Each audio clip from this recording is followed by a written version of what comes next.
शिंगाने उचलतो, तो वरती घेऊन जातो आणि बेअर त्याच्या पंजाने वाढतो. So that is bear market. आणि बेअर मार्केट हे फास्ट असतं, कारण बुल्सला किंवा एखादी गोष्ट आता मार्केट फोर्सेस बाईंग आणि सेलिंग ह्याच्यावर चालतात. जेवढे बायर आहेत तेवढे सेलर असतील तर मार्केट साईडवेज राहतं. साईडवेज म्हणजे जास्त काही मुवमेंट करत नाही. पण बायर जर अग्रेसिव्ह असतील, भरपूर पैसा येतोय, भरपूर फर्म शेअर्स आपण विकत घेतोय, तर हळूहळू मार्केट वरती जातं. ओके, सो याच्यामध्ये काय होतं, जे सेलर्स असतात किंवा बायर लोक असतात ह्यांच्याकडचे सगळे शेअर ह्यांच्याकडे येतात. So it's a zero sum game. ह्याच्यात काही नवीन शेअर्स उत्पन्न होतात किंवा नवीन काही मनी जनरेट होतो असं नाहीये. सो शेअर मार्केटमध्ये एकाचा पैसा दुसऱ्याकडे जातो, दुसऱ्या पैसा अजून दुसऱ्याकडे जातो.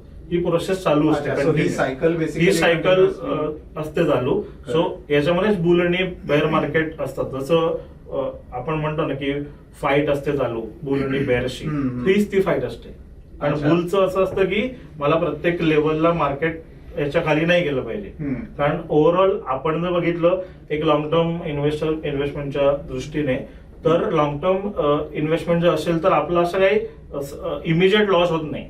म्हणजे मोठे लोक आहेत ज्यांचं ट्रेडिंग चालतं, त्यांचं मंथली रिटर्न त्यांना द्यायचे असतात, म्युच्युअल फंड हाऊसेस आहेत. सो ह्यांचा हा सगळा गेम जो असतो तो मंथली विकलीच्या लेवलला चालू असतो. सो त्यांच्यासाठी या गोष्टी खूप जास्त मॅटर करतात. पण सामान्य माणसाने